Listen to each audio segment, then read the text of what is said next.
itu. Pemirsa Sampai TV, kembali lagi kita bincang-bincang dhamma dengan Yang Mulia Biku Badranata. Baik Bante, menarik sekali nih ya Bante soal pelimpahan jasa.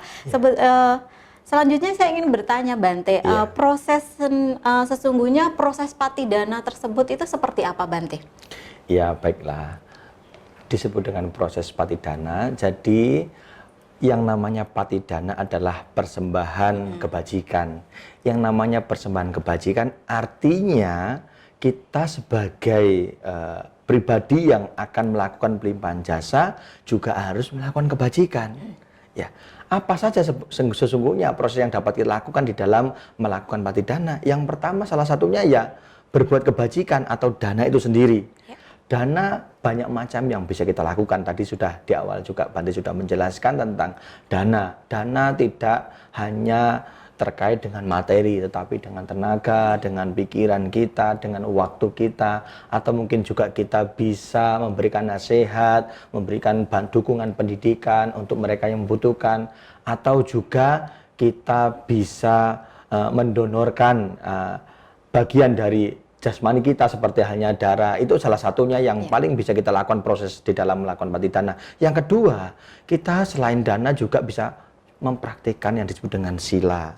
Jadi untuk melakukan persembahan jasa kebajikan, kita membutuhkan kebajikan.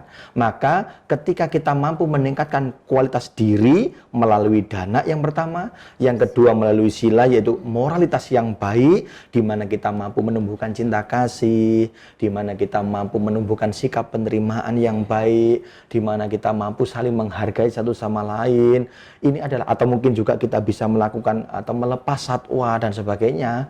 Tentu ini adalah bagian dari kualitas diri kita di dalam melakukan kebajikan. Selain itu juga kita juga bisa mengarah kepada membersihkan pikiran dan batin kita, yaitu dengan melaksanakan meditasi. Nah, kebanyakan di dalam proses patidana ini, kebanyakan umat Buddha tidak mengarah ke situ, tetapi bagaimana mereka lebih mengarah kepada mempersiapkan sarana-sarana yang dibutuhkan untuk melakukan pelimpahan jasa, lebih fokus mengarahkan memberikan mungkin sarana yang dibutuhkan seperti menyusun meja, menyusun altar, menyusun persembahan, meskipun itu dibutuhkan, tetapi sesungguhnya yang paling utama adalah bagaimana seseorang yang ingin melakukan pelimpahan jasa itu mampu melakukan kebajikan terlebih dahulu terhadap dirinya, yaitu melakukan dana, menyempurnakan sila. Selanjutnya adalah bagaimana ia mampu membersihkan batinnya dengan praktek meditasi, sehingga ia akan mampu menumbuhkan kebijaksanaan di dalam dirinya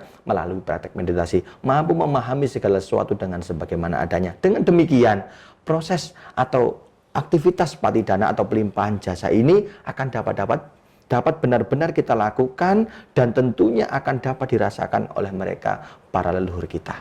Baik Bante, menarik. Saya tertarik soal tadi Bante. Kebanyakan sekarang kan banyak mempersiapkan yang meja keperluan untuk patidana. Jadi semacam kayak paket patidana gitu ya Bante. Nah, yang mau saya tanyakan di sini Bante, kan wihara-wihara sekarang banyak mempersiapkan paket patidana itu. Nah, biasanya kan dengan variasi yang berbeda-beda ya Bante ya.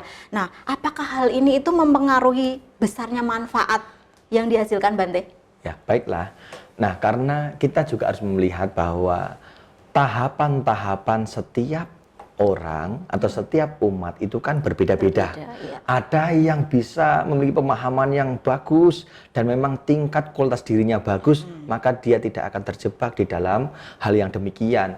Apakah itu diperkenankan? Diperkenankan, boleh. Karena apa? Itu adalah bagian dari upaya sesungguhnya.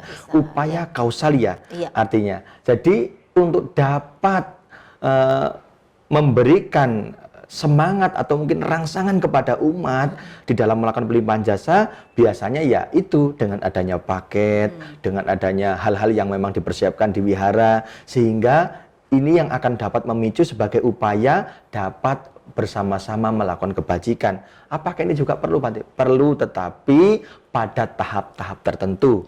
Memang ini adalah bagian dari sosial yang memang sering dilakukan oleh kita sebagai umat Buddha. Tetapi yang perlu diingat sebagai umat Buddha adalah bagaimana kita mampu juga untuk mempersiapkan kualitas diri yang lebih baik. Ya, Ini yang penting dan ini yang perlu digarisbawahi oleh semua umat Buddha, di mana ia juga harus mampu melakukan kebajikan dengan dana, menyempurnakan moralitas. Bagaimana mungkin kita bisa melimpahkan jasa kebajikan ketika kita juga tidak memiliki jasa yang dapat dilimpahkan? Artinya kan ada jasa yang ingin dilimpahkan. Kalau tidak ada jasa di dalam diri kita yang untuk dilimpahkan, lantas apa yang akan kita limpahkan? Tentu tidak ada. Maka butuh yang disebut dengan dana, butuh yang disebut dengan sila, butuh yang disebut dengan meditasi atau samadhi untuk membersihkan batin kita. Disitulah kita memiliki jasa yang akan dapat dilimpahkan.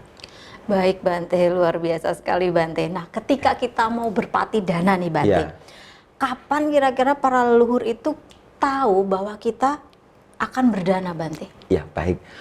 Begini, jadi memang ini mungkin menjadi pertanyaan banyak umat Buddha. Apakah bisa tahu Bante? Dan kapan bisa tahu? Mungkin secara jasmani kita telah terpisah. Ya, ini yang kita tahu. Secara jasmani memang kita terpisah dengan keluarga yang telah mendahului kita atau yang telah meninggal. Tetapi secara mental atau mungkin bagian dari darah juga mengalir di dalam tubuh kita. Artinya kapanpun sesungguhnya itu para leluhur bisa mengetahui atas kebajikan yang kita lakukan. Karena apa? Secara mental kita masih ada ikatan dengan leluhur kita. Tapi memang pada umumnya dan kebanyakan dari tradisi-tradisi yang lain di dalam agama Buddha menunjukkan bahwa bulan 7, bulan yang tepat untuk melakukan pelimpahan jasa. Karena apa? Nanti para leluhur pada turun, pada keluar begitu. Sebenarnya kapanpun bisa, tidak harus menunggu nanti bulan 7 atau nanti cengbeng seperti itu, tidak. Baru mereka bisa mengetahui, tidak. Jadi menurut Bante kepada seluruh umat Buddha, pemirsa dimanapun Anda berada, jangan pernah khawatir, oh kok bisa Bante kapanpun bisa melakukan kebajikan, nanti kalau leluhur saya tidak tahu bagaimana. Tadi Bante sudah menyampaikan bahwa para dewa akan memberitakannya. Ya, para dewa akan memberitakannya. Jadi di dalam Dhamma pernah disebut oleh Sang Buddha bahwa harumnya bunga mawar, harumnya bunga melati, harumnya bunga tagara dan kayu cendana tidak dapat melawan arah angin. Tetapi harumnya kebajikan dari orang-orang yang berbudi. Jadi yang dimaksud orang-orang yang berbudi adalah orang-orang yang memiliki niatan baik untuk melakukan kebajikan. Mau dana, ada sila, ada samadhi. Ya, ini dilakukan. Ini adalah bagian dari orang-orang yang berbudi. Maka keharuman kebajikan ini akan dapat menyebar ke segala arah, bahkan melawan arah angin. Artinya apa? Jangan pernah merasa takut, jangan pernah merasa ragu, kapan kira-kira leluhur saya bisa mengetahui kebajikan yang saya lakukan. Kapanpun Anda melakukan pelimpahan jasa dengan ketulusan hati, maka pada saat itu leluhur Anda akan mengetahui kebajikan yang Anda lakukan.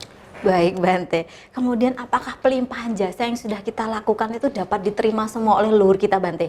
Baik, nah jadi begini, bahwa apakah bisa diterima semua kebajikan yang kita lakukan oleh leluhur kita? Ya, tentu juga itu tergantung dari para leluhur kita atau kebajikan kita.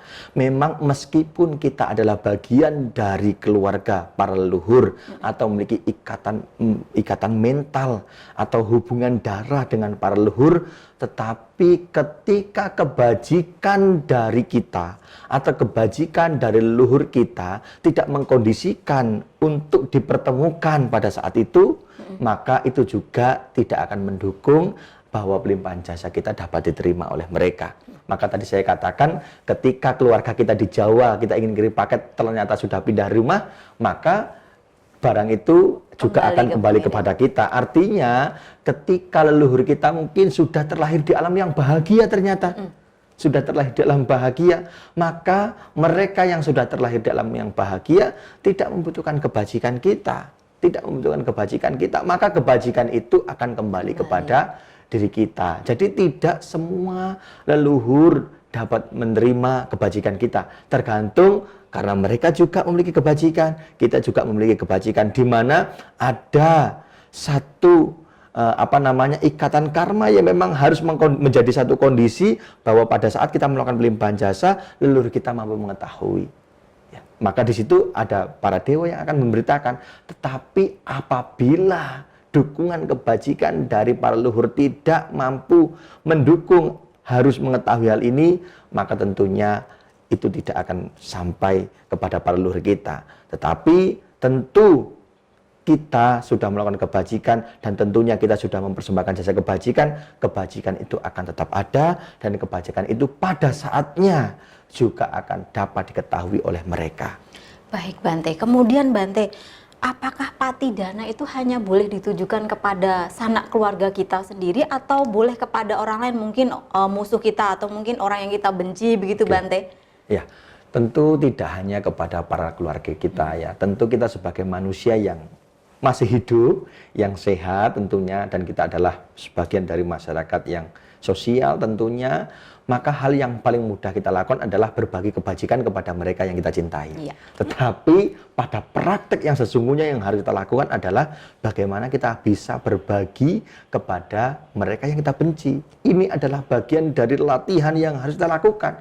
Kalau berbagi kepada mereka yang kita cintai itu biasa. Biasa. Sangat biasa dan itu mudah dilakukan. Ya, betul, tidak perlu pakai tenaga lagi untuk bisa dilakukan. Karena memang iya kita cintai, iya kita sayangi dan kita kenal sama mereka. Tapi bagaimana dengan musuh? Nah, inilah sesungguhnya yang perlu untuk kita pelajari, perlu untuk kita praktekkan, perlu untuk kita renungkan bahwa kita hidup juga harus mampu berbagi meskipun mereka adalah musuh atau mungkin orang-orang yang membenci kita. Ketika kita mampu berbagi kepada mereka yang kita benci, akan jauh sangat lebih mudah ketika kita berbagi dengan orang yang kita cintai tentunya. Maka sesungguhnya tidak harus kepada keluarga, tetapi kepada mereka yang kita benci atau mungkin yang membenci kita atau mungkin yang tidak kita kenal, juga kita diperkenankan untuk melakukan pelimpahan jasa. Baik Bante, tapi biasanya kan susah sekali ya Bante melakukan pelimpahan jasa, apalagi kepada orang yang mungkin pernah menyakiti kita ya Bante. Mungkin ada cara khusus Bante supaya bagaimana ya, supaya kita bisa melimpahkan jasa itu kepada orang mungkin yang pernah menyakiti kita atau bahkan orang yang kita benci Bante. Ya baik sekali, jadi pertanyaan sangat bagus sekali ini. Jadi tadi juga saya sudah mengatakan bahwa di dalam Dhamma Guru Buddha pernah menyebutkan ya, bahwa usia tua, sakit, dan kematian ini belum dapat kita atasi. Kalau kita menyadari, baik mereka yang memusuhi kita, baik mereka yang membenci kita, ataupun yang kita benci, baik mereka yang kita kenal, ataupun yang tidak kita kenal, masih mengalami pada posisi yang sama, kondisi yang sama, yaitu mengalami usia tua, sakit dan kematian. Lantas kenapa kita harus ya membatasi pelimpahan jasa, membatasi berbagi kebajikan? Toh kita juga akan mengalami hal yang sama. Maka cara yang paling tepat adalah merenungkan. Ya, merenungkan, memahami bahwa kita berada pada proses yang sama. Jadi tidak perlu ada sekat dengan siapapun, tidak perlu memunculkan ego atau kesombongan bahwa kebajikan ini khusus untuk keluarga saya, bukan untuk mereka yang telah menyakiti saya. Menurut pendapat saya ini masih sangat kurang sekali. Maka yang perlu kita lakukan adalah bagaimana membebaskan keterikatan-keterikatan di dalam diri kita dan tetap melakukan kebajikan meskipun kepada mereka yang kita benci. Karena pada kenyataannya kita masih berada pada proses yang sama, yaitu masih mengalami usia tua, sakit, dan kematian. Baik Bante, di sini kadang kan ada tradisi ya Bante, ketika cengbeng nih ya Bante, ada tradisi misalnya nih kayak di kota-kota besar sih kebanyakan ya Bante, itu kan ada yang bakar-bakar rumah-rumahan, bakar uang kertas gitu ya Bante. Sebetulnya itu kalau dikaitkan dengan Buddhis sendiri, apakah itu memang ada di Buddhis atau bagaimana kalau menurut pandangan Buddhis? Apa ya namanya itu, semacam kayak apa, tradisi ya Bante ya. Itu kalau di Buddhis sendiri seperti apa Bante? Ya sebenarnya begini, memang perkembangan agama Buddha itu memang menyelaraskan dengan tradisi adat budaya ya. Tetapi tidak semua tradisi juga bisa dan diperkenankan di dalam ajaran Buddha.